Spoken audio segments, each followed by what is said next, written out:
Chapter 27. A chirp from his phone woke Zach from a restless sleep. A glance at the ceiling, and the glowing numbers projected there by his clock, told him it was almost 11. Who would message him at this hour?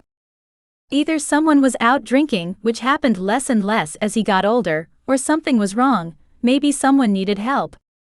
His mind started racing with possibilities of what could be wrong, and who could be in trouble, as he rolled over and reached for his phone.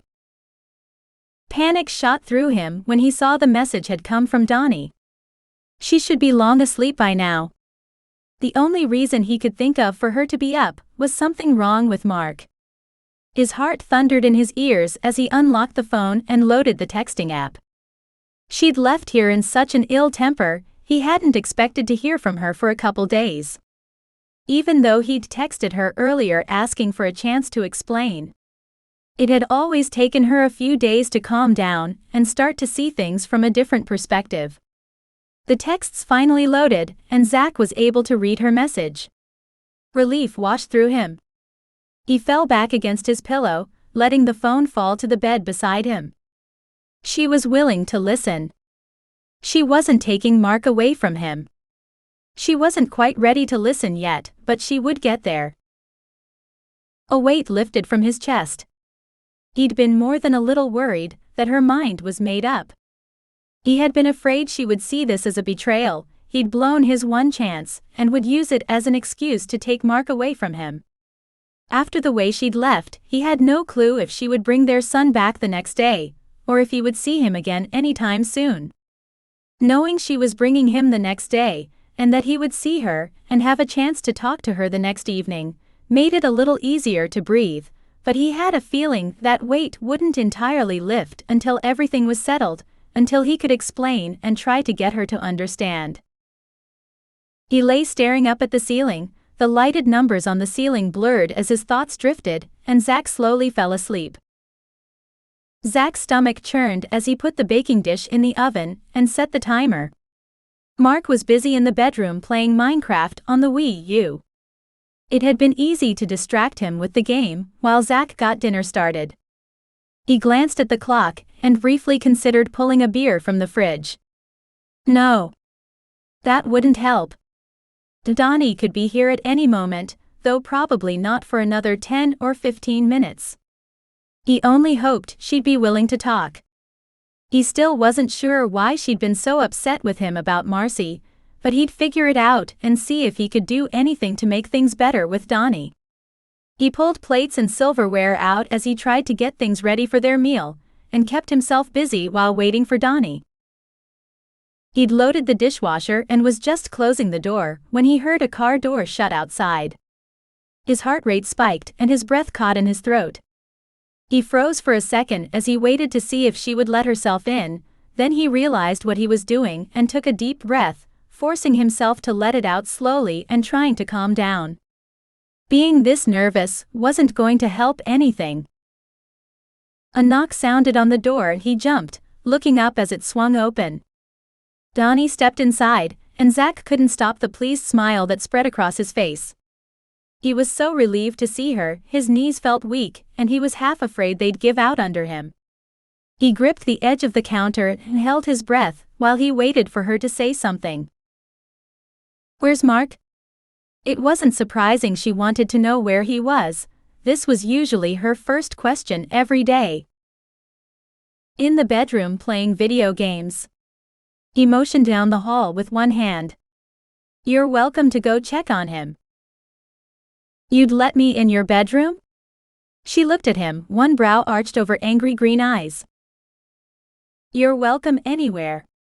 I am not trying to hide anything from you." He waved one hand toward his bedroom again. "Go check on him. You'll feel better when you do." "What's he playing?" She narrowed her eyes at him.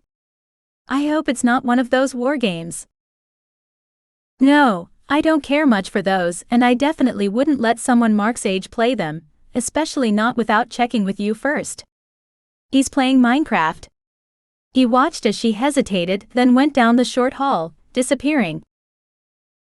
Zach sighed and let his head fall forward. That hadn't been as bad as he'd feared, but they hadn't gotten to the hard part yet. That was still ahead.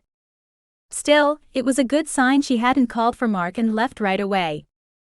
It gave him hope that she might be willing to talk for a few minutes. He checked on dinner, making sure things could sit on their own for a few minutes. He hoped to take Dani out on the back deck to talk. It would keep small ears from overhearing too much. He was well occupied, and dinner didn't need his attention. He thought it would be ideal if he could get Dani to go along. There was the big if. Dani. Zach's heart ached as he worried that she might not forgive him for whatever had made her so angry the day before. He wanted to figure it out to see if they could work it out, but that was only possible if she was willing to try. I don't get the draw behind that game, Dani said, coming back into the main room. It's pixelated and boring, but he'll play it for hours if I let him. Zach smiled. It's basically video game Legos. He can build anything he can dream up. Zach got it a little better, but then, he had the same building block fascination. Want something to drink? What do you have? Pepsi, tea, milk, orange juice and beer. As good as a beer sounds, I better not.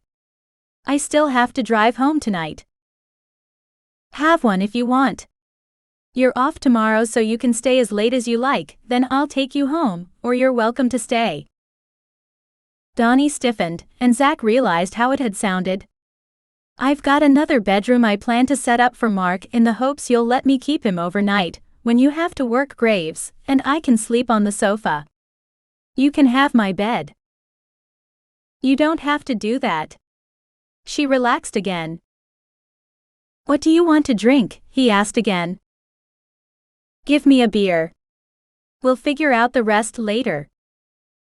Zach pulled a bottle from the fridge, twisted the top off and handed it to her. He picked up his own glass of ice water and tilted his head toward the back door. Let's step outside for a few minutes. Dani looked uncertain. What about Mark?